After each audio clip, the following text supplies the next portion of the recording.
tontonin itu. Saya mau bilang supaya presiden mendengar ini. Kasih nontonlah mereka itu, nangis mereka itu.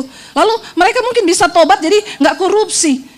Ya bayangkan tuh ya, emas disembunyikan, uang ratusan triliun.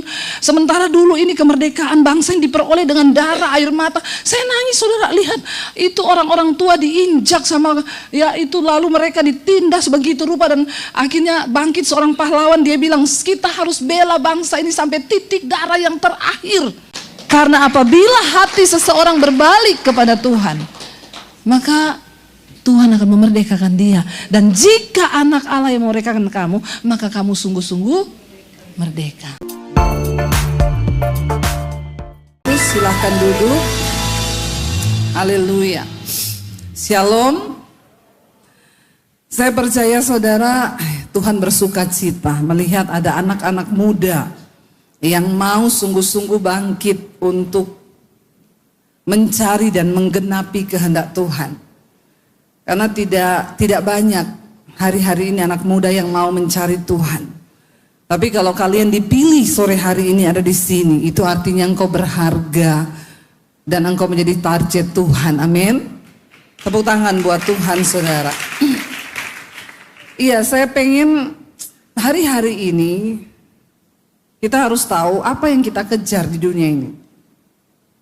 Cuma satu yang harus kita kejar dan kita fokus, yaitu untuk mencapai rencana dan kehendak Tuhan dalam hidup kita. Udah nggak ada yang lain, ya. Karena hanya ketika kita mencapai kehendak Tuhan, maka kita akan mencapai goalnya Tuhan dalam hidup kita. Apa itu mencapai kehendak Tuhan dalam hidup kita? Ya, Tuhan punya rencana buat masa depanmu. Tuhan punya rencana buat jodohmu, amin. Ya, kalau jodoh kok amin semua ya. Tuhan punya rencana atas bisnis pekerjaanmu di kemudian hari. Ya, dan Tuhan mau kita itu tepat pada sasaran rencananya Tuhan. Itu goal kita hari-hari ini.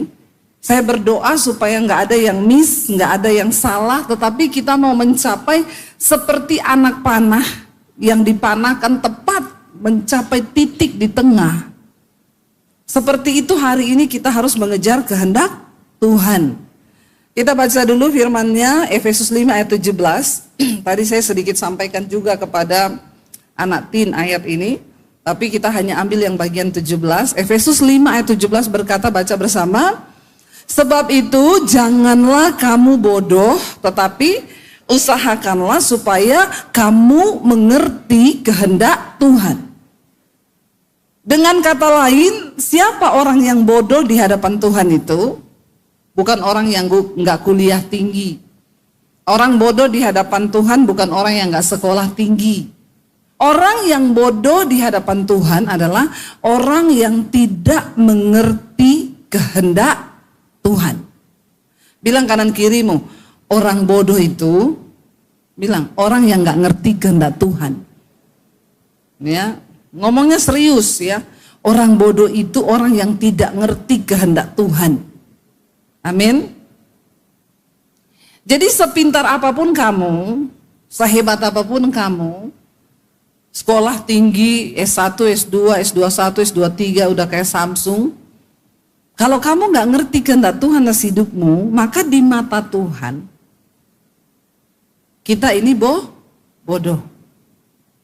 Ya, mau dia profesor, mau dia punya jabatan hebat, kalau nggak ngerti kehendak Tuhan, di mata Tuhan dia orang yang bodoh. Makanya yang cewek-cewek di sini cari jodoh yang ngerti kehendak Tuhan, amin. Cowok nggak ngerti kehendak Tuhan, goblok. Oh, jangan pacaran sama orang goblok, amin. Ya. Demikian juga yang laki-laki. Cari calon istri yang ngerti kehendak Tuhan. Ya, jangan sama istri yang goblok, nggak ngerti kehendak Tuhan. Akhirnya hidupmu akan saling menghancurkan. Ayo ngerti kehendak Tuhan. Iblis akan berusaha menghancurkan hidupmu. Tapi sebenarnya yang iblis mau hancurkan apakah dirimu? No, kehendak Tuhan yang ada dalam hidupmu. Rencana Tuhan yang ada dalam hidupmu. Kita harus berusaha mencapai itu. Saya dulu nggak ngerti kehendak Tuhan, rencana Tuhan atas hidup saya. Saya hanya melakukan dosa yang pada akhirnya saya pengen mati bunuh diri. Karena saya tidak ngerti kehendak dan rencana Tuhan. Ya, sekarang saya menemukan rencana dan kehendak Tuhan itu. Ternyata Tuhan mau pakai saya, ya, wow, puji Tuhan kalau hari ini khotbah-khotbah saya bisa memberkati bukan hanya di Indonesia, bahkan sampai ke bangsa-bangsa. Ya, siapa Debbie Basir? Orang yang dulu mau bunuh diri. Karena merasa hidupnya gagal, hidupnya hancur. Karena tidak mengerti rencana Tuhan. Jangan kamu bodoh, tapi usahakan supaya kamu mengerti kehendak Tuhan. Ternyata untuk bisa mengerti kehendak Tuhan, ada kata di sana, usahakanlah. Nggak cukup dengan kamu cuma jadi Kristen yang tiap minggu ke gereja.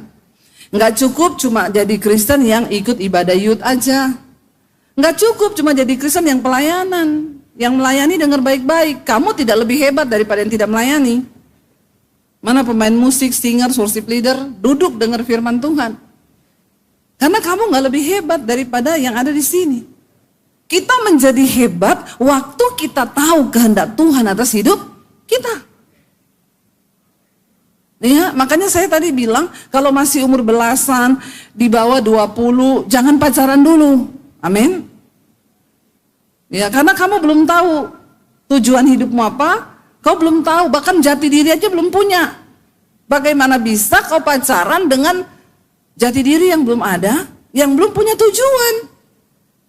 Berapa banyak yang udah pacaran di sini, angkat tangan? Yang udah punya pacar? Ya. Semoga kau tidak tersesat. Yang pacarnya tidak seiman. Ada? Nanti tolong masuk ke ruang pendeta di dalam. Saya baptis, saya rendam 15 menit. Jadi buka mata langsung di rumah Bapa di sorga toh. Jangan pacaran dulu, kenapa?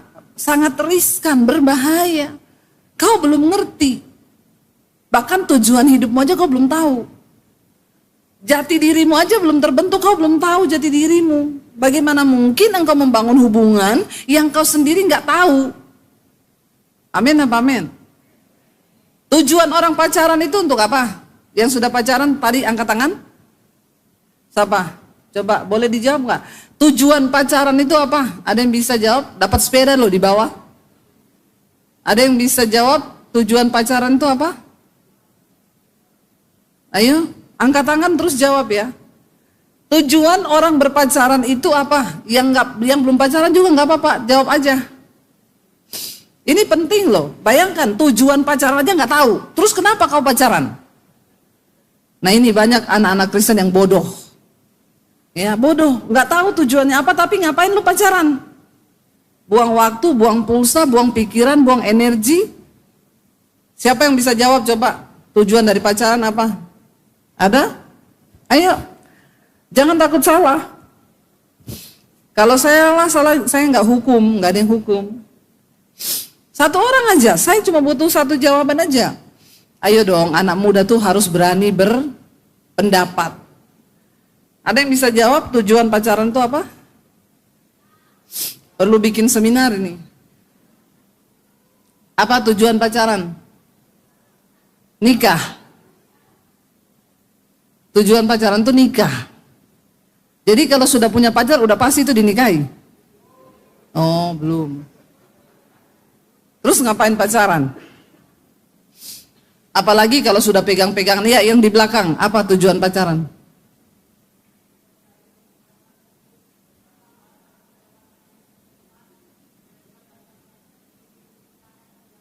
Panjang kayaknya kamu maju deh ke depan sini.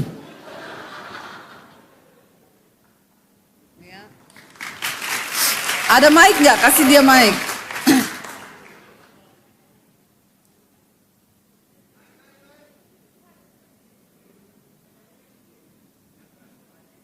Ya, apa tujuan pacaran? menjalin hubungan dalam Tuhan dan mencari pasangan yang seiman. Dan pacaran itu bukan hanya mengisi hati yang kosong dengan kesenangan percintaan manusiawi, tetapi kayak menjalani hubungan yang benar-benar yang kudus dari Tuhan gitu. Tujuannya saling mengenal terus menjalin hubungan dalam Tuhan dengan sah gitu. Rohani sekali jawabanmu. Pret. Ya, jadi untuk menjalin hubungan di dalam Tuhan. Ya, kalau kau dapat pacar yang dalam Tuhan. Kalau yang bukan. Ya. Terus siapa yang bisa jamin nanti kalau jatuh, ya? Orang kalau udah pacaran tuh hati-hati yang sudah pacaran. Ya, awalnya cuma pegang-pegangan. Tapi manusia itu punya listrik. Jadi bisa korslet. Nanti kalau jatuh, tujuan setan menjatuhkan engkau dalam kenajisan percabulan, hidupmu hancur. Karena Alkitab berkata, iblis itu datang untuk mencuri, membunuh, dan membinasakan. Berapa banyak orang yang akhirnya pacaran berakhir pada bunuh diri, stres, lari ke narkoba. Kalau engkau belum menemukan jati dirimu dalam Tuhan, sebaiknya jangan pacaran dulu. Ketika saya mengenal Tuhan Yesus, Tuhan ubah paradigma saya menjadi manusia baru mata saya terbuka. Dan saya mulai berdoa begini, Tuhan, kasih saya jodoh. Tujuan saya menikah adalah untuk menggenapi rencana Tuhan atas hidup saya. Jadi kalau ada cowok yang mendekati saya yang akan menggagalkan rencana Tuhan atas hidup saya, tolong Tuhan usir dia jauh-jauh. Kalau engkau sudah punya pandangan yang seperti ini, ya saya yakin saudara, tidak akan ada pernikahan Kristen yang gagal di tengah jalan bercerai. Ya, karena sekarang itu kalau kau nggak ngerti rencana Tuhan, kau jadi Kristen ngangong-ngangong. Ngerti nggak Kristen ngangong-ngangong? Ditanya, kamu tahu nggak kehendak Tuhan apa? Nggak tahu. Nggak ngerti. Ditanya kehendak Tuhan, kamu menikah buat apa? Ya maksud jomblo. Ya menikah. Harus ada tujuan Tuhan. Saya bilang, Tuhan, saya mau menikah untuk menggenapi rencana Tuhan. Kalau laki-laki itu mau menggagalkan rencana Tuhan atas hidup saya, maka Tuhan usir dia jauh-jauh dari saya. Lebih baik saya tidak menikah daripada saya ketemu orang yang akan menghancurkan rencana Tuhan atas hidup saya. Se-ekstrim itu dulu ketika saya sudah kenal Yesus. Bagaimana kita bisa mengerti kehendak Tuhan? Coba kita buka Efesus pasal yang keempat. Kita baca ayat yang ke-17. Kalau lihat judul perikopnya di sana, Efesus 4 ayat 17. Judul perikopnya apa? Manusia baru. Kita semua perlu diciptakan kembali menjadi manusia baru. Karena kita dilahirkan oleh produk dosa. Semua manusia telah jatuh ke dalam dosa dan kehilangan kemuliaan Allah. Kita perlu diciptakan kembali menjadi manusia baru. Kayak sampah itu didaur ulang. Bagaimana kita bisa mengalami manusia baru? Baca ayat 17, sebab itu kukatakan dan kutegaskan ini kepadamu di dalam Tuhan. Baca sama-sama. Jangan hidup lagi sama seperti orang-orang yang tidak mengenal Allah dengan pikirannya yang sia-sia. Semua dimulai dari mindset, cara kita berpikir. Ya, berubahlah oleh pikiranmu supaya engkau dapat membedakan mana kehendak Allah, apa yang baik, yang berkenan dan yang sempurna. Dimulai dari cara berpikir. Ayo Ayo coba pegang semua kepalanya. Bilang, Tuhan, ubah cara berpikirku dalam nama Yesus. Tiap hari perkatakan itu sudah. Semua pikiran sia-sia aku buang dalam nama Yesus. Jangan hidup lagi sama seperti orang yang tidak mengenal Allah dengan pikirannya yang sia-sia. Sehari 24 jam, apa yang kau pikirkan? Berapa banyak waktu yang kau pikir untuk engkau menggenapi rencana Tuhan? Berapa banyak waktu yang kau pakai untuk sia-sia memikirkan hal-hal yang sia-sia? Tadi sore saya sampaikan saudara, ada seorang yang bertanya, ya, kepada AI, dia bilang kalau kamu jadi iblis, bagaimana kamu bisa menipu orang Kristen, terutama anak-anak muda? Lalu di AI-nya menjawab, kalau saya jadi iblis, saya akan berikan kepada mereka bukan hal-hal yang menakutkan, tapi hal-hal yang menyenangkan. Karena anak muda itu suka hal-hal yang menyenangkan. Saya akan kasih mereka semua yang mereka inginkan. Terutama saya kasih mereka handphone. Dan saya akan beri mereka tiap hari kalau bisa dopamin dalam diri mereka itu keluar. Dopamin itu sejenis hormon yang seperti morfin, endorfin, yang terus keluar sehingga kau merasa hidupmu nyaman, aman. Dan hari ini, ya, para ahli menyimpulkan setiap hari dopamin itu keluar paling banyak saat kau ngapa? Scroll. Berjam-jam. Seperti orang ketagihan kita dibuatnya. Kenapa? Setiap kali kau scroll itu dopamin keluar. Yang kedua, game online. Ya. Yang ketiga, kau nonton film porno. Setan bilang, saya nggak kasih mereka hal-hal yang menakutkan, hal-hal yang, tapi saya kasih hal-hal yang menyenangkan. Sehingga mereka masuk dalam rasa aman yang palsu. Dan aku akan menjerat mereka sehingga daya pikirnya lumpuh. Berapa banyak sekarang anak muda yang bilang, AI itu, ChatGPT itu penolongku. Kau tidak lagi bertanya sama Tuhan, kau enggak lagi bertanya kepada firman Tuhan.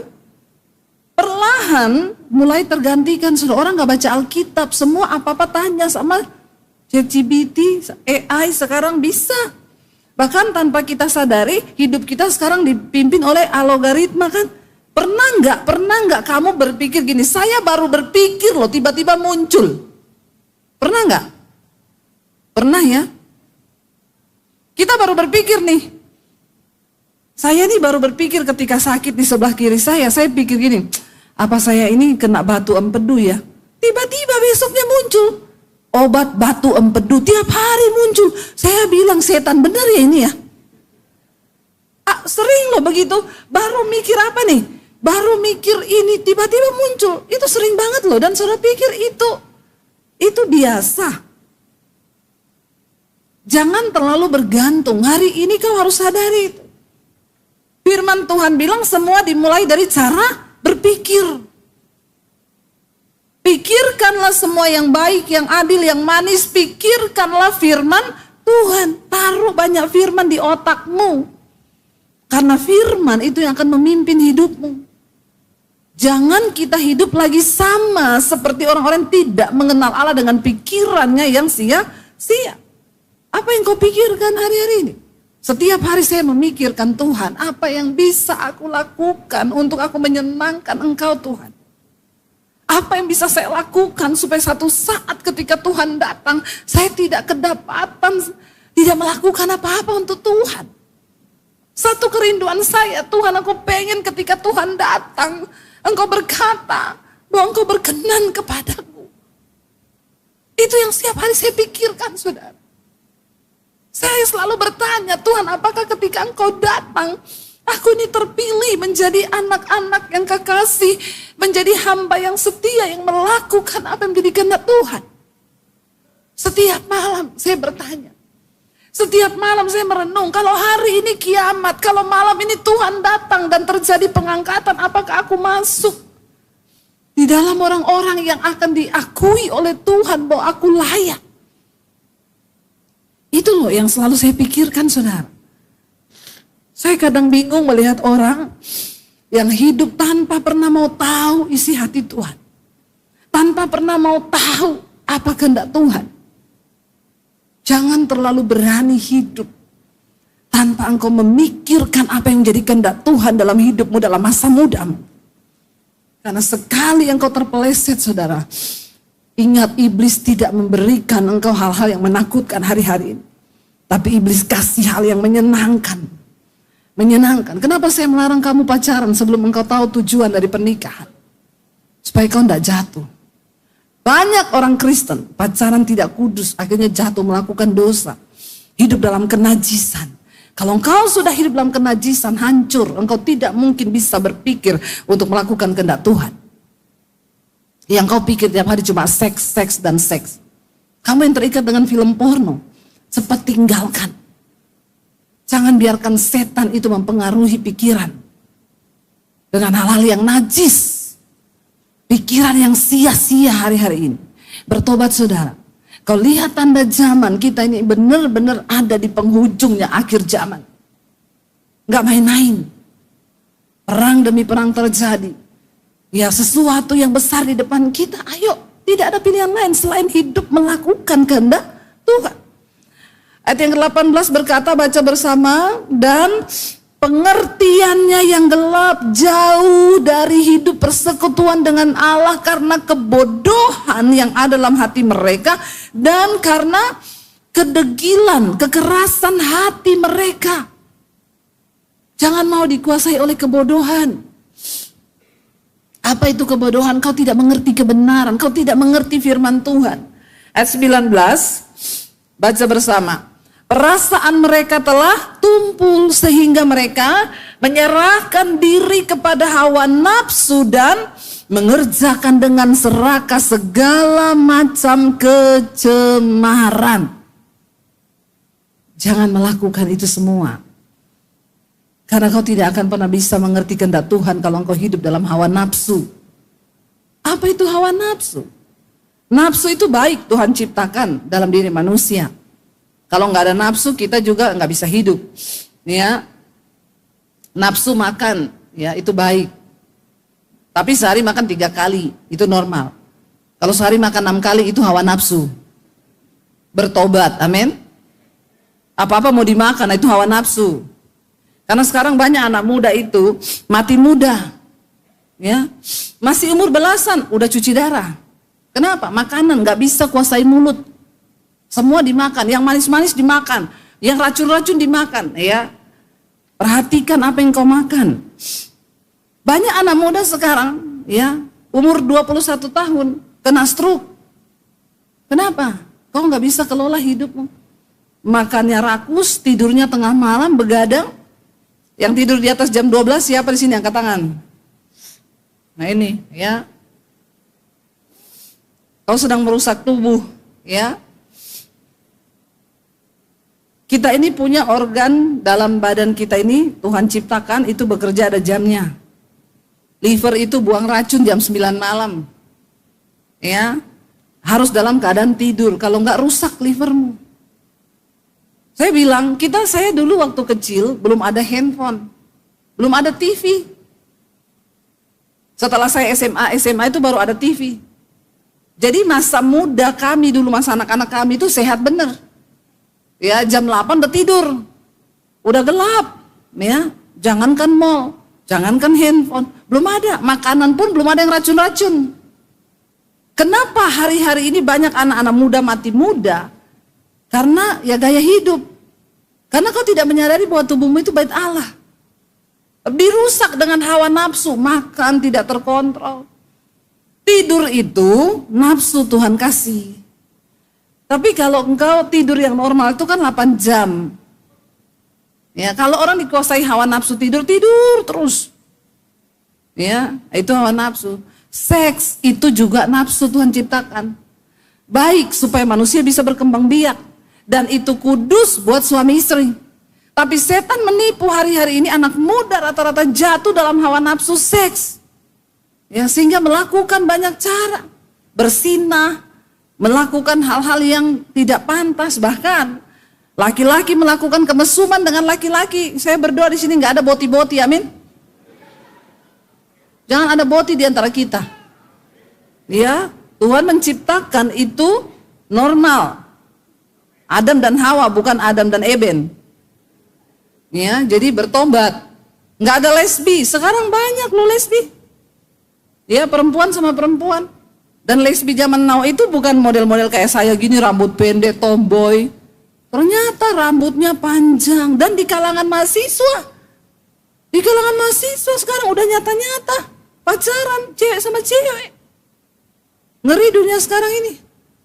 Belum yang merokok. Saya sama suami, kita makan di satu restoran.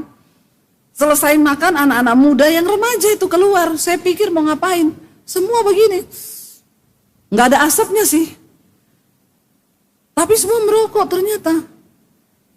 Memang zaman ini sekarang saudara, orang nggak peduli lagi. Yang saya, kalau ada di antara kalian begitu-begitu, tobat ya sebelum kena murka Tuhan loh. Bertobat, tinggalkan semua dosa itu. Ya, dan dikatakan di sana ayat 20 apa? Tetapi kamu, ayat 20 baca bersama. Tetapi kamu bukan demikian. Kamu telah belajar mengenal Kristus. Kita nggak orang-orang seperti itu, sebab kita sudah belajar untuk mengenal Tuhan Yesus, mengenal kebenaran. Jadi kita bukan termasuk orang-orang yang melakukan hal-hal yang seperti itu. Lalu dikatakan ayat 21, karena kamu telah mendengar tentang Dia dan menerima pengajaran di dalam Dia menurut kebenaran yang nyata dalam Yesus. Karena kalian telah menerima Kristus dan setiap hari Minggu di gereja, setiap yud kamu mendengar pengajaran tentang firman Tuhan. Jangan biarkan pengajaran itu berlalu begitu saja, tapi biarkan firman Tuhan itu mengubah hidup kita. Saya bicara begini bukan saya tidak mengalami dosa apa, saya sudah coba semua dosa dulu. Jadi kalau kau baru mau belajar dosa, kasihan deh lu. Saya dulu sudah melewati semua dosa itu. Saya sudah coba semua sampai berakhir saya pengen mati bunuh diri.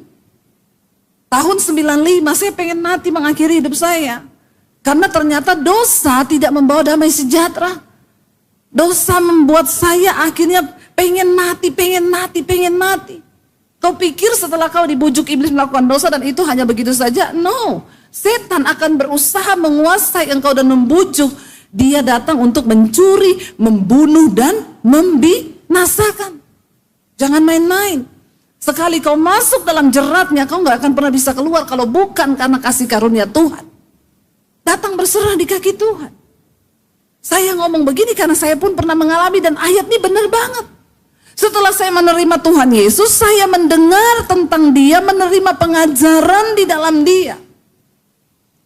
Yaitu kamu, ayat 22, berhubung dengan kehidupan kamu yang dahulu harus menanggalkan manusia lama supaya kau dilahirkan kembali.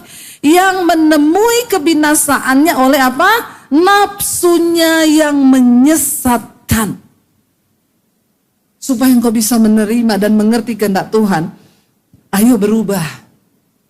Ya berubah selama masih ada waktu. Ayat 23 baca supaya apa? Supaya kamu dibaharui di dalam roh dan pikiranmu. Dimulai dari dalam roh. Datang di kaki Tuhan, bilang Tuhan ini hidupku, ubah aku Tuhan. Karena perubahan itu gak akan pernah terjadi kalau engkau tidak datang duduk di kaki Tuhan dan memberikan hidupmu kepada Tuhan. Perubahan itu baru akan terjadi ketika engkau datang dan menyerahkan hidupmu di kaki Tuhan. Datang sama Dia. Datang sama Tuhan, tutup pintu kamarmu, masuk di kamarmu, doa Tuhan ini hidupku Tuhan. Ubahkan aku Tuhan. Dan dikatakan di sana, supaya engkau dibaharui dalam roh dan pikiranmu dan apa? 24, dan mengenakan manusia baru yang telah diciptakan menurut kehendak Allah di dalam kebenaran dan kekudusan yang sesungguhnya. Kita ini perlu disetting ulang. Otak kita, pikiran kita, ya perlu disetting ulang saudara. Kita perlu diisi oleh kebenaran firman Tuhan. Barulah hidup kita ini mulai pada babak yang baru. Kita tidak hidup menuju kepada kebinasaan. Tapi kita hidup menuju kepada kehendak dan rencana Tuhan. Tuhan mau pakai hidupmu berdampak bagi banyak orang. Kalau saya tidak membuka hati menerima Tuhan Yesus saat itu, hari ini Debbie Basir itu udah mati karena bunuh diri. Hidup saya cuma menjadi catatan sampah. Tapi karena malam itu saya datang, saya bahkan belum kenal Tuhan Yesus. Saya berdoa di kamar berkata begini, Tuhan, aku tahu ada Tuhan yang menciptakan aku. Tapi aku tidak tahu siapa dia. Tapi saya percaya Tuhan yang menciptakan saya itu ada dan engkau hidup. Karena itu malam ini Tuhan, tunjukkan dirimu kepada saya. Supaya saya mengerti apa rencanamu menciptakan saya di dunia. Itu doa saya ketika malam saya mau bunuh diri. Saya bilang, Tuhan, sebelum saya bunuh diri, siapapun engkau, saya gak peduli dengan agama lagi. Tapi saya pengen ketemu Tuhan yang menciptakan saya ke dunia. Kenapa kau kurang kerjaan ciptakan saya, Tuhan? Cuma untuk saya bikin dosa, lalu kalau saya mati bunuh diri, saya pasti masuk neraka. Nah, sebelum saya mati bunuh diri, saya pengen kau tunjukkan dirimu sama saya. Iman yang hanya sekecil sebiji sesawi itu ternyata diperhitungkan Tuhan. Malam itu Tuhan datangi saya dan saya berjumpa secara pribadi dengan Tuhan Yesus. Dan itu titik balik hidup saya. Hari ini saya mau bilang, siapa Debbie Basir sekarang? Karena anugerah Tuhan, saya bisa menjadi berkat bagi banyak orang. Ternyata rencana Tuhan begitu dahsyat. Coba kalau saya sudah mati hari itu. Cuma terbersit di dalam otak dan pikiran saya. Cuma satu kata, aku pengen kenal penciptaku. Itu tok, selesai. Tidak ada yang lain. Saya bukan anak pendeta yang pintar berdoa. Bahkan saya tidak kenal Tuhan Yesus. Saya bukan dari orang agama Kristen. Saya cuma datang dan bilang, Tuhan, kalau saya saudara yang bukan dari Kristen bisa mengalami Tuhan dan rencananya. Apalagi kalian yang memang sudah dipilih sejak di dalam kandungan ibu. Engkau sudah menerima kasih karunia Tuhan itu. Jangan sia-siakan hidup. Kita gak punya banyak pilihan. Dunia sedang berubah begitu cepat. Mengharapkan masa depan apa kita dengan kepintaran kita? Tidak ada. Kau belum cari kerja hari ini yang dipecat sudah ratusan ribu bahkan jutaan orang. Zaman dulu orang cari kerja, satu orang dia bisa melamar ke 5 perusahaan. Hari ini 5 orang cari satu lowongan. Sulit. Dunia berubah, gak ada yang bisa mengendalikan. Kau terima atau tidak, kau siap atau tidak, dunia ini sedang berubah. Kau masih sekolah, belum kerja. Yang dipecat sudah jutaan orang. Rasanya tidak ada harapan. Tapi Tuhan bisa memberikan kepadamu harapan yang baru. Sehingga hidupmu bisa berdampak dan menjadi berkat bagi banyak orang. Amin. Saya sedang menceritakan apa yang Tuhan buat dengan hidup saya. Saya sedang menceritakan apa yang Tuhan Yesus kerjakan dengan hidup saya, saudara. Dan ini bukan dongeng, itu benar-benar terjadi. Bagaimana Tuhan pakai hidup saya hari ini. Saya ketemu banyak orang yang berkata, Bu, terima kasih lewat khotbah Ibu kami gak jadi bercerai. Banyak yang berkata, Bu, terima kasih lewat khotbah Ibu, saya dulu homo, sekarang saya bertobat. Dan itu merupakan satu kebanggaan di hadapan Tuhan kelak. Itu bisa terjadi ketika apa? Ketika engkau datang menyerahkan hidupmu di kaki Tuhan dan berkata, ini aku Tuhan, ini aku. Pakai hidupku Tuhan. Aku pengen ketemu engkau, pengen ketemu rencanamu yang besar atas hidup. Mari hari-hari ini kita pakai hidup kita untuk melakukan kehendak Tuhan. Gak ada yang lain, gak usah bicara muluk-muluk. Kau mau kejar sekolah sampai di mana? Hikmat dunia adalah kebodohan di hadapan Tuhan. Sekolah yang tinggi, belajar yang rajin, tetapi yang terutama kejar kehendak Tuhan atas hidupmu. Amin. Berubah dari cara pikir yang sia-sia. Serahkan hidup yang kudus kepada Tuhan. Berdoa dan katakan, Tuhan ini hidupku, duduk di kaki Tuhan. Itu bisa terjadi cuma waktu apa? Waktu kau datang sama Tuhan. Engkau berlutut di bawah kaki Tuhan dan Tuhan bilang, carilah aku selama aku berkenan untuk ditemui. Berserulah padaku selama aku dekat. Sebab barang siapa yang mengetok, baginya pintu akan dibukakan. Siapa yang mencari, dia akan mendapat. Tapi kau gak akan ketemu selama kau tidak mencari. Gak usah minta didoakan pendeta. Datang sendiri kepada Tuhan, alami Tuhan sendiri. Ya, kalau saudara itu belum bisa jadi berkat buat bangsa, ya janganlah mengutuki bangsa ini, amin. Ya, enggak usah ikut-ikutan orang mengutuki bangsa ini. Karena kita lahir di tanah ini, amin. Ya, kita lahir di tanah ini, kita makan di tanah ini, kita dibesarkan di tanah ini. Satu saat kita juga mati di sini kan?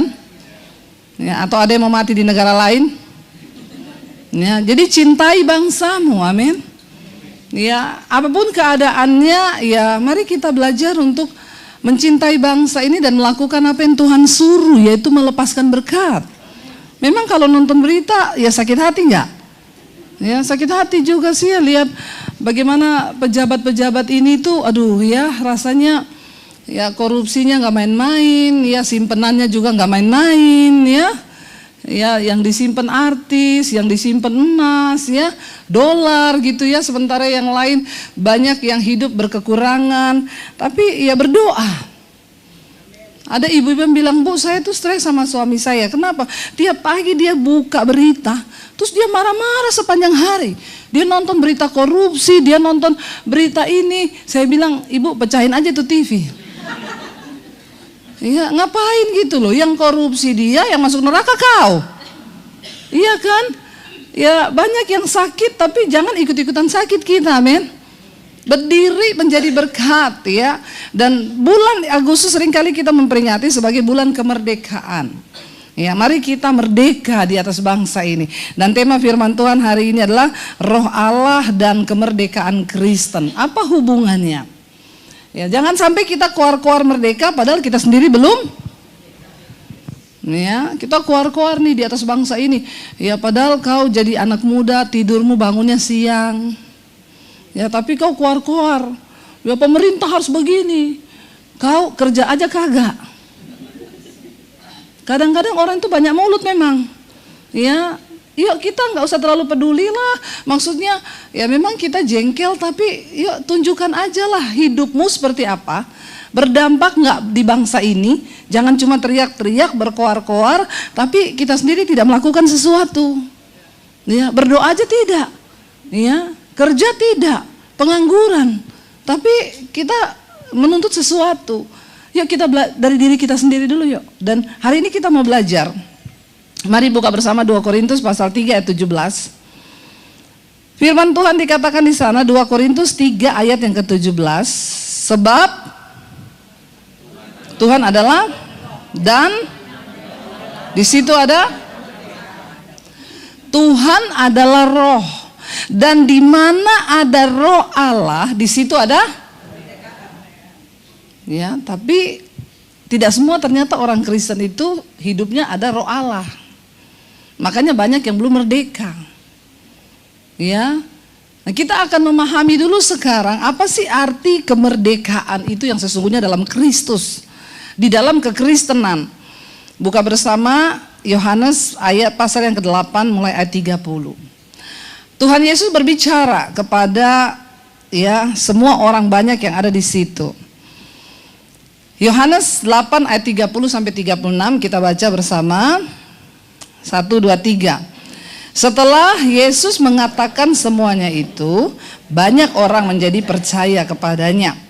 Maka katanya kepada orang-orang Yahudi yang percaya kepadanya, jika kamu tetap dalam firman-Ku, kamu benar-benar adalah murid-Ku, dan kamu akan mengetahui kebenaran, dan kebenaran itu akan memerdekakan kamu. Jawab mereka apa? Kami adalah keturunan Abraham dan tidak pernah menjadi hamba siapapun. Bagaimana engkau dapat berkata, kamu akan merdeka? Kata Yesus kepada mereka, Aku berkata kepadamu, sesungguhnya setiap orang yang adalah dan hamba tidak tetap tinggal dalam rumah, tetapi anak tetap tinggal. Jadi kamu pun, amin. Satu kali terjadi dialog antara Yesus dengan banyak orang Yahudi di situ. Yesus sedang menerangkan dan mereka mengaku mereka adalah keturunan Abraham. Yesus berkata, ya banyak keturunan Abraham yang bukan anak Allah. Ya, memang kamu keturunan Abraham, tapi kamu bukan anak Allah. Mereka bilang, tandanya apa? Kalau kamu keturunan Abraham, kamu melakukan kehendak Bapa, karena Abraham melakukan kehendak Bapa.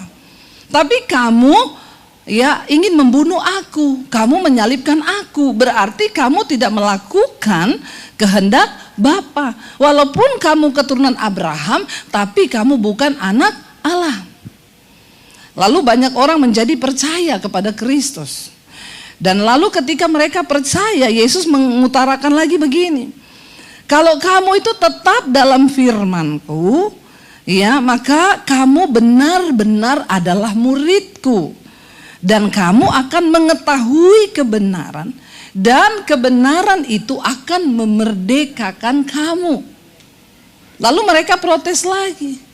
Loh, kami ini kan keturunan Abraham, orang merdeka, bukan hamba. Zaman dulu itu ada hamba, ada orang merdeka. Hamba itu budak, Ketika seorang budak sudah dibeli, dia ditato, kasih tanda. Kalau yang beli saya, maka saya tato budak saya DB. Supaya kalau dia lari kemanapun, orang tahu ada tato DB, ini berarti budaknya. Itu tato itu sebenarnya lambang budak. Jadi nggak usah ikut-ikutan tato, karena kau bukan budak, amin. Haleluya. Saya nggak tahu seninya dari mana itu, nggak tahu. Tapi tidak usahlah ikut-ikutan yang begitu. Awal mula tato itu dari situ. Zaman dulu orang dibeli jadi budak ditato, supaya tahu ini hamba. Kemanapun dia pergi, kalau ditangkap dilihat, oh ini hamba, ini budak. Budak itu tidak punya hak kecuali Tuhan yang punya. Kalau kita dulu sudah beli budak, maka maaf, nyawanya pun tergantung kita. Pemerintah tidak akan menuntut kalau kau bunuh dia, kau apakan dia, itu sudah hakmu.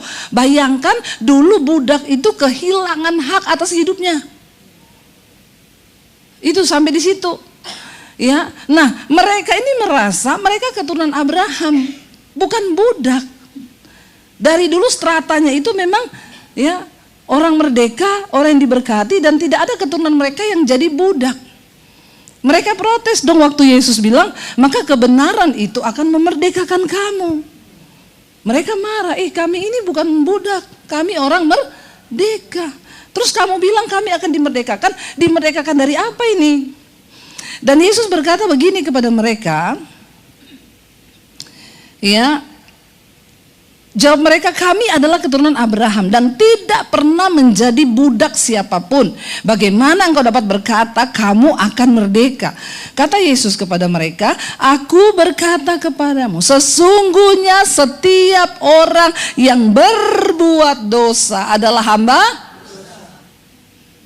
Kamu bukan hambanya manusia, bukan, tapi hamba dosa. Yesus sedang berbicara tentang perkara-perkara rohani. Tapi otak mereka tidak nangkep. Dan kita belajar hari ini supaya kita nangkap sesuatu yang rohani. Dikatakan bahwa barang siapa yang terus melakukan dosa, hidup di dalam dosa, maka dia itu hamba dosa. Nah, kita ini berkuar-kuar merdeka. Tapi merdeka dalam konteks apa kita ini? Hari ini kita tidak lagi berperang pakai bambu runcing untuk mempertahankan kemerdekaan. Saya waktu ke sekolah saya di Bandungan, saya dan suami mampir di Benteng William itu di Ambarawa. Dan kami masuk ke bioskopnya, kami nonton film tentang Itu di Ponorogo atau siapa ya itu filmnya. Jadi Sudirman. Saudara, itu saya meneteskan air mata loh, melihat bagaimana ketika dulu Belanda menguasai dan rakyat itu diperas, ditekan, hasil buminya diambil, mereka disuruh bangun benteng. Mereka disuruh bangun benteng dan ternyata benteng itu menjadi penjaranya mereka sendiri. Mereka membangun penjara mereka sendiri waktu dalam penjajahan Belanda. Saya itu nontonin nangis, saya bilang sama suami saya gini, itu sebenarnya koruptor, anggota dewan tuh harus nonton ini semua. Perlu, mereka perlu, mungkin banyak yang belum nonton itu. Makanya mereka korupsi, mereka itu tidak memikirkan bangsa ini, karena apa? Mereka tidak pernah, harusnya ditontonin itu. Saya mau bilang supaya presiden mendengar ini. Kasih nontonlah mereka itu, nangis mereka itu. Lalu mereka mungkin bisa tobat jadi nggak korupsi. Ya bayangkan tuh ya, emas disembunyikan, uang ratusan triliun. Sementara dulu ini kemerdekaan bangsa yang diperoleh dengan darah, air mata. Saya nangis saudara, lihat itu orang-orang tua diinjak sama ya itu, lalu mereka ditindas begitu rupa dan akhirnya bangkit seorang pahlawan, dia bilang kita harus bela bangsa ini sampai titik darah yang terakhir. Ayo kita jangan biarkan mereka sudah disuruh bangun itu, mereka disuruh bangun benteng itu begitu kokoh. Nanti kalau ada yang mau ke daerah Salatiga sana harus mampir itu di Ambarawa dan nonton filmnya. Ya. Lalu saudara, mereka itu disuruh diperbudak, angkat itu batu-batu gede, mereka dijajah bangun benteng yang sekokoh dan ternyata itu jadi penjaranya mereka. Ya, ketika hasil bumi kita dirampas, itu cengkeh diambil semua, lalu mereka tidak dapat apa-apa. Ya, hari ini sudah nggak gitu, tapi para pejabat kita ini yang masih otaknya ini otak penjajah. Kita perlu berdoa saudara. Ya, saya ini marah loh, tapi saya nggak mengutuki bangsa ini, karena Tuhan suruh kita melepaskan berkat. Ya, lepaskan berkat buat bangsa ini. Nangis kita ini saudara, melihat ya kalau orang diperbudak, diperhamba itu enggak enak. Mau kamu itu lapar, mau kamu aus, angkat itu batu. Saya lihat itu dipaksa, diinjak saudara. Ya udah kecapean, opa-opa tua gitu, udah capek. Dia angkat saudara sambil enggak enak. Orang hidup di bawah penjajahan itu enggak enak. Yesus sedang berkata, kalau kamu terus dijajah sama dosa, kamu tuh diperhamba, diperbudak, kamu hamba dosa. Hari ini kita nggak diperhamba oleh siapapun. Tapi kalau engkau masih dikuasai dosa, engkau belum merdeka. Dan kita perlu datang kepada Tuhan supaya kita, dan ayat ini berkata di bawah sana Yesus bilang apa? Dan hamba itu tidak tetap tinggal dalam rumah, tapi anak tetap tinggal dalam rumah. Kalau jadi hamba itu tidak boleh masuk rumah. Ya, budak dulu mana ada budak boleh masuk ambil air es. Ya. Budak terus berenang gitu di kolam renang, enggak boleh, ada batasan kalau jadi hamba itu. Jadi kalau kau masih hamba, maaf, dan kau bilang kau anak Allah, apalagi kau nyanyi I am a friend of God, padahal kau hamba, tapi kau merasa kau anak Tuhan. Tuhan bilang anak di dalam rumah, hamba di luar rumah. Ada batasan hak antara anak dan hamba. Nah, kita sekarang posisi kita ini di mana? Kita anak Allah atau kita masih jadi hamba dosa, budak? Ya. Kalau kita anak Allah, kita mau apa aja? Ya, saudara aus masuk tinggal minum, saudara mau berenang silakan berenang. Ya, saudara mau makan lapar tinggal makan. Tapi pembantu nggak bisa begitu. Ada batasan, ada hak yang kamu bisa masuk, ada yang tidak kamu bisa masuk. Kalau anak bebas masuk ke kamar orang tua, iya nggak? Bahkan kadang dia ambil duit di meja nggak apa-apa, tinggal ngomong aja, mam tadi aku ambil duit, oh iya, toh. Tapi kalau pembantu masuk kamar ambil uang, maling nggak? Di penjara, iya nggak? Beda kan? Saya pengen saudara mengerti gitu. Status kita di hadapan Tuhan ini sudah dimerdekakan menjadi anak atau masih hamba? Dan ayat ini bilang begini, jadi yang terakhir, apabila anak itu memerdekakan kamu, kamu pun apa? Benar-benar merdeka. Ya, saya selalu bilang begini, saudara, tidak ada seorang pun yang tidak berdosa, benar nggak? Siapa di sini yang sudah tidak berdosa? Angkat tangan boleh? Ya, ada yang sudah tidak berdosa di sini? Dapat Ferrari di bawah. Kalau yang lain kan cuma sepeda, atau ini dapat Ferrari kalau sudah tidak berdosa. Kita semua masih berdosa. Tapi beda antara kita ini masih berdosa atau terikat di dalam dosa. Diperhamba, dosa itu beda. Ya, itu dua hal yang berbeda. Kalau saya ini tadi datang hati saya kudus kan. Saya berangkat pagi, Tuhan terima kasih hari ini aku mau hidup dalam kekudusan. Jagai aku dari dosa Tuhan. Saya datang sini misalnya Bu Vera mukanya enggak senyum. Ya, cuma shalom Bu, shalom, masuk Bu. Terus saya gini, Bu Vera ini kenapa sih dia nerima saya mukanya enggak senyum? Terus saya jadi jengkel. Hati saya panas. Saya dosa enggak? Dosa kan? Saya enggak tahu Bu Vera kenapa, ternyata mungkin Bu Vera lagi sakit perut, ya atau apa gitu, ada urusan yang belum beres kan saya enggak tahu. Tapi ketika saya mau masuk di gereja, pujian tadi nyanyi, saya sadar Tuhan Roh Kudus tegur, hatimu tuh berdosa loh, kamu enggak boleh berpikir gitu sama Ibu Vera. Oh ya Tuhan ampuni saya. Itu artinya kita ini sempat jatuh di dalam dosa, tapi bukan hamba dosa. Tapi kalau hamba dosa itu tiap hari begitu terus dia. Ya selingkuh terus ya, mulutnya kotor terus ya, terus tiap hari terus. Nah, itu beda, kamu hamba bukan anak. Kamu perlu datang kepada Kristus. Kita balik lagi ke ayat tadi di dalam ayat 2 Korintus 3 tadi ayat 17.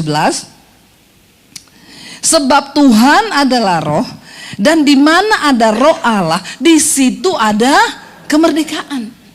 Saudara, Alkitab bilang begini, tidak tahukah kamu bahwa roh yang membangkitkan Kristus dari kematian itu ada dalam dirimu?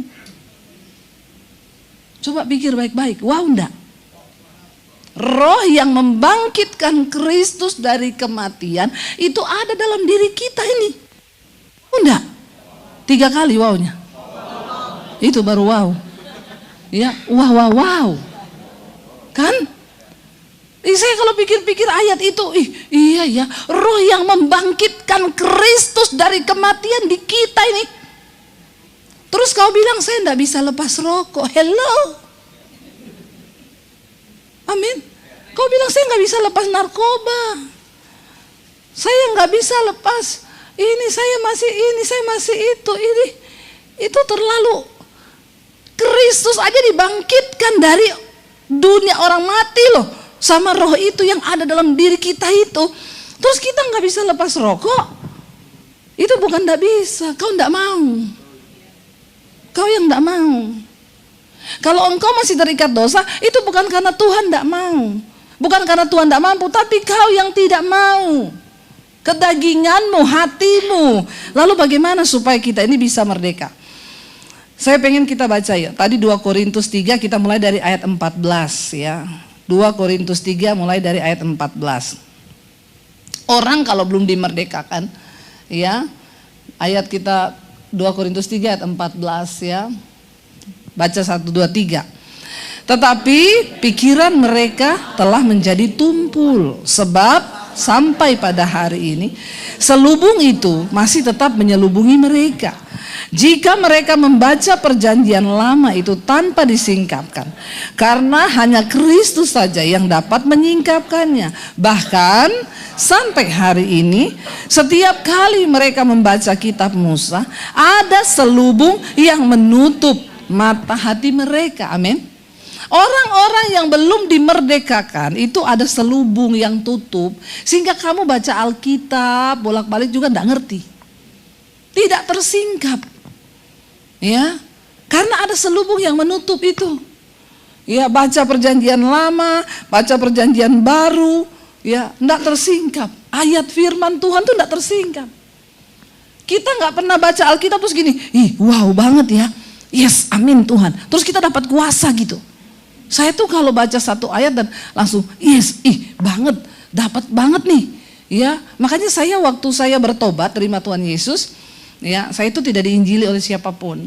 Saya bertobat terima Yesus karena saya, ya saudara udah dengar kesaksian saya, waktu itu saya mau bunuh diri, banyak dosa. Lalu saya bilang, Tuhan kalau engkau ada, siapa engkau, tunjukkan dirimu kepada saya mau ketemu Tuhan. Karena ternyata Alkitab, saya baru tahu sekarang Alkitab tuh bilang, carilah Tuhan selama ia berkenan ditemui, berserulah padanya selama ia dekat. Dan orang yang berseru, baginya pintu akan dibukakan. Nah waktu itu saya bukan Kristen, tapi saya berseru, Tuhan siapa engkau, Tuhan yang benar itu, nyatakan dirimu bagi saya. Lalu saya ketemu Tuhan Yesus ya. Saya nangis di kamar saya berteriak menyebut nama Yesus. Saya percaya itu karena Roh Kudus. Lalu saya mulai cari gereja. Saya cari gereja, saya dikasih Alkitab. Saya bawa pulang Alkitab, saudara. Waktu itu belum ada YouTube. Saya nggak bisa nonton ya siarannya DBTV, belum ada. Saya nggak bisa nonton pendeta-pendeta, nggak ada. YouTube nggak ada, handphone nggak ada. Cuma Alkitab murni. Benar-benar Alkitab. Yang mungkin hari ini saudara sudah jarang sentuh itu. Apalagi kaum-kaum ya Gen Z ini ya. Ini siapa kaum Gen Z sini yang masih punya Alkitab? Alkitab yang lama itu, yang masih buku. Nggak ada toh? Iya, saya sudah menduga ini. Karena ya kau sudah bacanya di HP toh? Di HP sekarang enak, ketik kamus muncul ting. Ketik bintang ada penjelasan kan? Nah dulu saya tuh benar-benar Alkitab tok til. Bagaimana saya bisa diterangkan oleh siapapun? Nggak ada. Saya nggak bisa telepon pendeta, belum ada handphone. Bayangkan dulu itu waktu saya bertumbuh itu, ya. Tapi mungkin ya justru karena itulah saya bertumbuh dalam aniaya toh. Saya baca Alkitab aja sembunyi di kamar, kadang di kamar mandi jam 3 subuh, karena takut ketahuan. Ya makanya mungkin iman saya begini, karena Alkitab berkata iman itu bertumbuh dari aniaya dan pembacaan firman Tuhan. Nah orang Kristen sekarang udah jarang baca Alkitab, jarang dianiaya juga. Saya doakan aniaya mereka ini Tuhan, supaya mereka baca Alkitab. Ya, udah jarang dianiaya, jarang apalagi baca Alkitab, tambah jarang lagi. Ya padahal sekarang semua media ada loh. Saudara pengen cari apa, tentang apa, tinggal ketik itu muncul semua itu. Iya, tapi kenapa kau enggak tahu tentang iman? Karena memang kau enggak suka, masih ada selubung yang menutup. Jadi waktu saya dulu baca Alkitab itu, setiap kali saya baca ayat per ayat, saya ambil buku, saya catat. Satu ayat catatannya bisa 1 lembar panjang yang Tuhan singkapkan. Sebelum saya pengkhotbah dulu saudara, saya baca di 1 ayat nih, saya catat nih yang saya dapat gini, panjang banget. Habis itu saya baca-baca, kayak gini ternyata. Siapa yang mengajarkan itu? Roh Kudus, Roh Allah yang ada dalam diri kita ini. Alkitab bilang Roh Kudus itu penolong, dia yang akan mengajarkan segala sesuatu yang dia terima dari Bapa, diajarkan kepadamu. Itu kata Yesus. Kalau dia datang, dia akan menolong engkau mengenal kebenaran, sebab segala sesuatu yang dia terima dari Bapa diajarkan kepadamu. Amin. Nah tapi kan kita ini tidak pernah rindu. Masalahnya di situ, tiap hari Roh Kudus panggil, ayo tak kasih tahu. Tapi kita nggak ada waktu. Iya, bahkan nggak pernah dengar suara Roh Kudus, lebih sering lihat setan malah daripada lihat Roh Kudus, toh? Ya, kalau lihat setan sering banget. Iya bu, saya di situ tadi lihat setan. Di situ ada setan. Berarti kau temannya setan. Orang itu kalau dikit-dikit lihat setan tuh temannya setan, karena dia akrab sama setan. Makanya jangan akrab sama setan, akrab sama Tuhan, supaya engkau mendengar suara. Saudara percaya nggak kalau Tuhan itu masih bicara sampai hari ini? Banyak orang udah nggak percaya, tapi Tuhan itu bicara loh. Seperti dia bicara sama Abraham, dia bicara sama Musa, dia bicara sama Paulus. Dia juga Tuhan yang sama, yang sampai hari ini masih bicara sama kita. Tapi kalau engkau tidak pernah dengar suara Tuhan, itu masalah loh.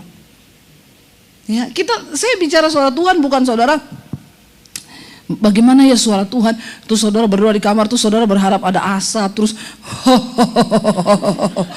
anakku gitu ya.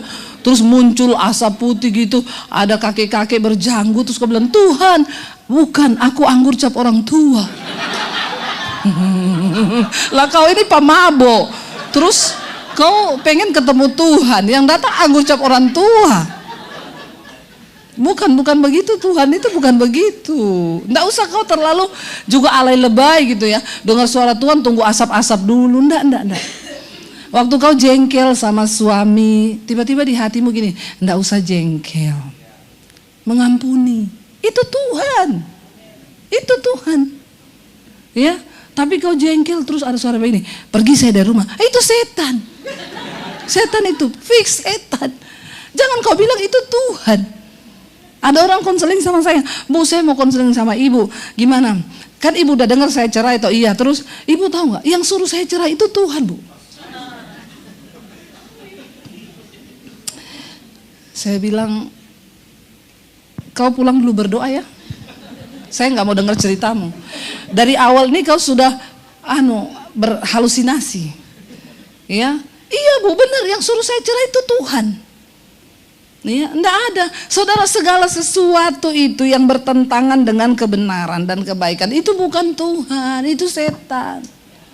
Kalau ada suara yang bilang, kau enggak usah bicara sama mertuamu. Itu setan atau Tuhan?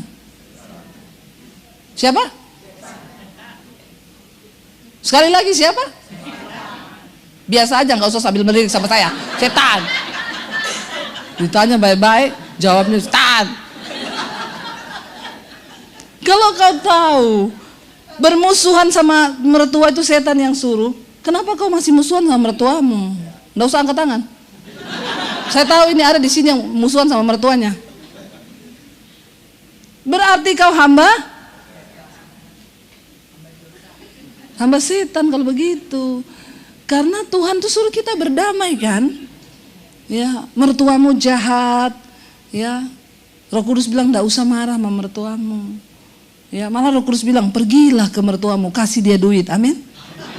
Loh, benar ini. Loh, terus ketawa, nggak pernah dengar begitu? Saya sering dengar begitu. Kalian nggak pernah dengar begitu? Ampuni mereka, ini Tuhan. Memang pelit semua ini orang-orang di sini nih. Makanya mereka nggak pernah dengar tuh Tuhan suruh kasih duit mertuanya. Langsung dia tengking dalam nama Yesus, setan ini. Tolong please ya.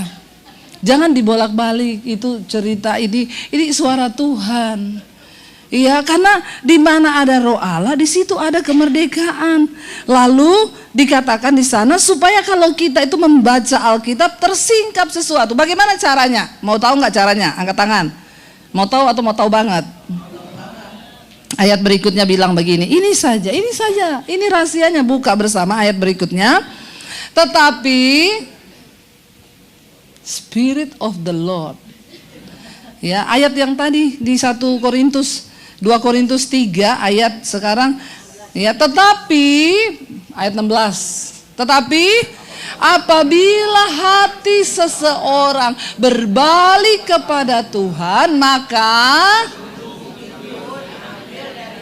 katakan amin. Jadi kuncinya mau alias bertobat. Waktu kita ingin bertobat, makanya saya selalu bilang, saudara, bertobat itu memang gak bisa dipaksa-paksa. Mau siapapun itu, mau anakmu, mau suamimu, mau istri, mau orang tuamu, gak bisa. Kita cuma bisa sampaikan kebenaran. Tapi soal bertobat itu karena dia ke gereja belum tentu bertobat, toh. Kalau hatinya tidak berbalik kepada Tuhan, maka dia tidak bertobat. Orang yang bertobat itu hatinya pun berbalik kepada Tuhan.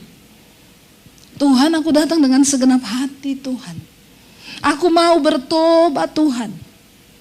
Apapun dosamu, kasih tahu sama Tuhan saja. Awal dari perubahan hidup saya dulu ketika saya bertobat, saya ini juga banyak dosa. Ya, mungkin dosa yang belum saudara coba, saya sudah coba. Jadi enggak usahlah belajar-belajar nakal, ya itu nakal dulu aja, sekarang waktunya bertobat, udah mau kiamat ini. Amin. Ya, jangan kau belajar-belajar nakal, ya. Sekarang ini zamannya orang tobat. Dosa itu enggak membawa apa-apa. Waktu saya bertobat terima Tuhan Yesus, saya baca tuh Alkitab tuh. Saya baca Galatia 5, perbuatan daging, percabulan, kenajisan, hawa nafsu, nafsu jahat, iri hati, kebencian, dendam, amarah, pertikaian, roh pemecah belah, percederaan, ya. Dan barang siapa melakukan hal-hal itu, dia tidak mendapat bagian dalam kerajaan Allah. Saya urut satu-satu itu dosa itu saya tulis. Perbuatan daging 1, persinahan 2, percabulan 3, pemecah belah 4, iri hati 5, kebencian 6, kedengkian 7, ini semua pemecah belah, ini pertikaian. Lalu saya bikin contrengan, yang ada sama saya ternyata semua ada. Iya Pak, iya. Ya, yang masih punya daging pasti ada semua itu. Ya. Jadi bikin daftar dosamu. Nggak usah kau bikin daftar dosa iparmu. Amin. Bikin daftar dosa kita sendiri dulu. Lalu setelah kita bikin daftar dosa itu, baru hati kita ini berbalik kepada Tuhan. Tuhan, aku mau bertobat. Tuhan, ternyata ini semua ada dalam diriku. Tuhan, aku mau bertobat. Ubahkan aku Tuhan. Amin. Itu loh yang perlu kita lakukan sama Tuhan ini. Tuhan, aku mau melakukan kehendak-Mu. Tuhan, apa yang menjadi kehendak Tuhan di hidupku? Maka secara universal kehendak Tuhan itu firman Tuhan. Kalau disuruh doakan musuhmu, doakanlah musuhmu. Kalau disuruh hidup dalam kekudusan, hiduplah dalam kekudusan. Alkitab bilang jangan bersinah, ya jangan bersinah. Jangan selingkuh, ya jangan selingkuh. Jangan mencuri, ya jangan mencuri. Jangan menghalalkan semua cara demi uang. Ya, uang itu juga bisa jadi penguasa hidup loh saudara. Ya, karena banyak orang rela melakukan apapun demi uang. Ya, padahal kalau mati tidak bawa uang. Amin. Ada yang bilang, saya masih hidup aja nggak bawa uang loh Bu. Apalagi mati. Saya masih hidup aja nggak ada uang Bu. Ya, yang begitu kau nggak usah curhat sama saya, nggak usah. Kau curhat sama Tuhan saja. Ya, uang itu tidak dibawa mati memang. Ya. Tapi ada orang yang menghalalkan segala cara untuk uang. Kita lihat nih saudara, para koruptor ini aduh gila-gilaan ya.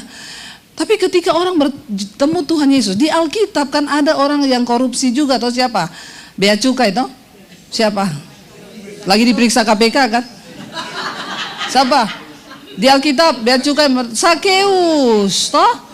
Ya, pemungut pajak dia. Terus dia bertobat waktu ketemu siapa? Tuhan Yesus toh. Tuhan bilang, Sakeus, aku mau makan di rumahmu. Ya. Lalu ya, kalau zaman sekarang itu ya, saya misalnya makan di rumahnya siapa? Ya, terus itu pendeta makan di rumahnya pejabat tuh pasti sudah dapat ini lagi. Karena banyak jemaat julid. Ya. Ini kan orang bertobat kalau dia mendengar kebenaran. Amin. Ya. Zaman Yesus pun kan dihakimi juga Yesus toh. Orang-orang Farisi bilang apa? Duduk sama orang berdosa. Tuh, ya duduk sama pemungut cukai, ya sama pelacur. Tapi ketika mereka ketemu Tuhan Yesus, mereka mengerti, mendengar kebenaran. Apa yang terjadi? Ya, Sakeus bertobat. Dia kembalikan pajak yang dia pungut dulu, bahkan berlipat kali ganda. Makanya kita berdoa di pejabat-pejabat ini bisa ketemu Tuhan. Kalau nggak tobat, ketemu Tuhan di sana deh, dipanggil Tuhan gitu maksudnya. Siapa itu yang bilang dihukum mati? Sadis sekali ya. Memang rasa-rasanya kita kepengennya gitu ya Bu. Tapi kan kita cuma cukup doakan saja Tuhan. Tuhan ampuni mereka itu Tuhan. Kalau bisa Tuhan jamalah. Kalau mau tobat tolong Tuhan bina Tuhan. Kalau udah gak mau tobat binasakan Tuhan. Kan rasanya mau begitu kan. Lihat-lihat ini aduh kita gak bisa buat apa-apa. Tapi kan doakan saudara. Kalau saya doanya itu setiap malam kita doa di mesbah doa. Tuhan engkau yang berperkara dengan pejabat-pejabat ini. Nih ya, bilang begitu aja. Tuhan berperkara lah. Enak sekali selingkuhannya artis. Ya, artis dapat tas, dapat ini ya. Karena kan dia pikir udah nggak usah kerja, udah dapat semuanya. Ini uang memang bikin gila orang, saudara. Ya, baru diperiksa sekali sama KPK, udah mati ditembak, katanya bunuh diri. Mengerikan loh Indonesia ini kalau kita pikir-pikir ngeri loh. Berita-beritanya ini ngeri loh, saudara. Iya. Baru diperiksa udah bunuh diri, ada yang minum racun, berbusa mulutnya toh. Banyak sekali, tapi apakah Tuhan tidak melihat semua itu? Orang itu hidup kayak dia mau hidup terus gitu. Dia nggak berpikir satu saat nyawanya itu akan dicabut. Dan dia nggak pikir bahwa ada penghakiman kelak yang akan dia terima. Hidup yang sesungguhnya itu setelah kita mati, bukan sekarang. Sekarang ini kita cuma hidup, Alkitab bilang di dunia ini kita hanya perantau. Amin. Perantau itu pasti pengen pulang toh. Ya, kita kan nggak selamanya ada di dunia. Makanya persiapkan hidupmu, persiapkan matimu. Karena kalau kita mati satu saat nanti, kita berhadapan dengan pengadilan Kristus. Tuhan cuma tanya begini. Yesus bilang begini, dia nggak akan suruh kita baris yang pendeta sebelah kanan, pemain musik di tengah, ya asyir di belakang, multimedia ya di lobi. Enggak, Tuhan enggak akan bilang itu. Tuhan akan cuma begini loh, kita semua berdiri sama di hadapan Tuhan. Yang melakukan kehendakku, marilah kamu mendekat kepadaku, kita akan makan sehidangan. Tapi yang tidak melakukan kehendakku, tidak peduli kamu asyir, kamu pendeta, kamu jemaat, ya campakkan mereka ke dalam lautan api yang menyala-nyala. Amin. Ya itu nanti kita ini cuma ditanya yang melakukan kehendak Bapa. Dan apabila hati seseorang berbalik kepada Tuhan, artinya bertobat, maka selubung itu diambil daripadanya. Makanya pertobatan itu sifatnya pribadi. Engkau datang sendiri sama Tuhan. Makanya saya selalu bilang, enggak usah titip-titip doa pendeta. Kamu masuk di kamar, tutup pintu, datang sama Tuhan. Berlutut, apapun dosa yang mengikat kamu hari ini, datang. Tuhan, aku ini terikat narkoba, dalam nama Yesus aku mau dilepaskan. Tidak ada yang mustahil. Kalau Tuhan bebaskan orang dari narkoba, tidak perlu rehab loh. Saya dulu pernah doakan orang narkoba, saudara. Saya nggak tahu kalau teman saya SMP. Saya ketemu di rumah tante saya waktu saya diusir dari rumah karena saya terima Yesus. Saya diusir dari Poso, akhirnya saya ke Jakarta. Saya ke rumah tante saya. Pas saya datang di situ, ada mereka lah kumpul bareng-bareng, termasuk teman saya ini waktu SMP dulu di Poso. Saya ketemu dia. Dia Kristen dari dulu. Dari dulu waktu saya masih belum Kristen, ya kalau kita lagi duduk-duduk gitu, nongkrong di pinggir depan komplek kita, dia lewat ke gereja. Cowok, dia ke gereja pakai kemeja rapi gitu. Kita nongkrong situ, saya teriakin, "Bencong. Masa cowok ke gereja? Hei, ini waktunya nakal, lu ngapain ke gereja?" Itu dulu saya sering mengejek dia. Ternyata saya sekarang jadi pendeta, dia jadi pemakai narkoba. Orang nggak tahu ya hidup ini ya.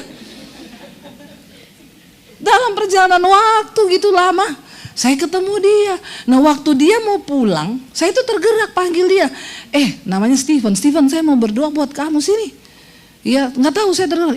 Kenapa deh aneh-aneh saja kau ini? Dulu saya ke gereja kau ejek-ejek, sekarang kau jadi pendeta. Waktu itu saya belum pendeta, saya baru bertobat. Enggak, Tuhan suruh saya doakan kamu. Ayo kita berdoa. Saya berdoa buat dia, saya tumpang tangan saudara. Dia nangis, lalu dia lari cepat-cepat pergi kayak dia lihat setan gitu. Saya tidak tahu, dan setelah berapa tahun kemudian kita ketemu, dia bilang saya mau bersaksi Deb sama kamu. Ingat gak dulu waktu kamu doain saya? Kapan ya? Itu dulu waktu di rumah tantemu, kamu baru datang. Oh iya ingat, kenapa? Kamu tahu gak, saya ini sudah 3 kali overdosis. Dia dugem, di tempat dugemnya dia pakai narkoba, overdosis, muntah sampai berbusa. Dia dibuang di belakang nightclub itu. Diangkat sama security, digeletakkan di belakang nightclub. Lalu dia sudah berbusa di situ, dia sudah nggak sadarkan diri. Tiba-tiba ada orang datang nolong dia. Ternyata orang itu tinggal dekat nightclub situ. Katanya dia lagi berdoa, Tuhan suruh cepat pergi ke belakang nightclub itu, cepat kamu pergi ke situ. Dia pergi, ternyata ada lagi dia berbusa mulutnya, jadi dibawa pulang, dikasih minum susu beruang. Sampai dia akhirnya muntah-muntah. Memang susu beruang itu luar biasa berkhasiat saudara. Kenapa? Karena namanya susu beruang, tapi gambarnya naga. Isinya susu sapi yang minum orang. Ajaib toh. Memang orang kalau mau lemes apa minum tuh susu beruang. Ya, itu luar biasa itu. Jadi dia dikasih itu terus dia muntah-muntah. Setelah itu dia sudah mau lepas tapi tidak bisa-bisa. Tapi sudah mulai ada roh takut Tuhan. Dia mau berbalik kepada Tuhan. Tapi dia nggak sanggup sampai dia pernah overdosis lagi. Dia bilang lagi mana saya bisa lepas Deb. Di rumah om saya itu narkoba ditaruh di toples. Saya ponakan-ponakan saya pakai semua sama anak-anaknya. Ini cerita dulu, ini dulu sekarang sudah tidak ada, omnya sudah mati. Ya, jadi jangan saya dicari mana itu omnya. Saya juga tidak tahu itu omnya di mana.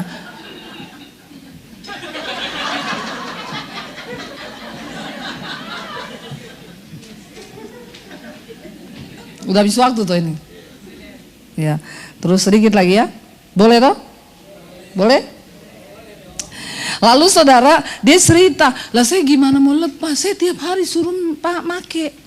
Tapi akhirnya saya ketemu kamu itu deh. Di situ saya itu lagi galau bener-bener antara saya pengen berbalik sama Tuhan, tapi saya tidak tahu bagaimana caranya. Waktu kamu doakan saya, dia bilang, saya rasa itu kayak ada asap putih itu waktu itu turun dan rasanya sejuk banget. Dan kamu tahu pulang dari situ, saya sampai di rumah saya tidak bisa menahan air mata saya. Sampai di jalan pulang itu bercucuran air mata di lawat Tuhan. Sampai di rumah tantenya nunggu, ayo setir kita. Biasa ke night club. Dia bilang, tante saya gak mau ke situ. Kenapa kamu kesambat setan? Orang dunia itu begitu. Orang di jamaah Tuhan dia bilang kesambat setan. Kalau dipenuhi setan dia bilang ke jamaah Tuhan. Memang buta rasa, memang sudah dunia mau kiamat. Lalu dia bilang, enggak tante saya enggak mau. Kenapa kamu enggak usah munafik? Orang biasanya juga kamu yang ngajak. Enggak, saya tunggu di parkiran. Dia tunggu di parkiran saudara. Mereka bingung apa yang terjadi. Dan dia cerita sama saya, sejak hari itu saya dilepaskan Tuhan. Tanpa rehab, tanpa apapun. Roh Kudus melepaskan dia. Karena apabila hati seseorang berbalik kepada Tuhan, maka Tuhan akan memerdekakan dia. Dan jika anak Allah yang memerdekakan kamu, maka kamu sungguh-sungguh merdeka. Amin saudara. Karena itu mari kita berdiri hari ini di tengah bangsa ini. Kita menjadi orang-orang yang sudah dimerdekakan supaya kita bisa berdoa buat bangsa kita. Bangkit berdiri bersama saudara.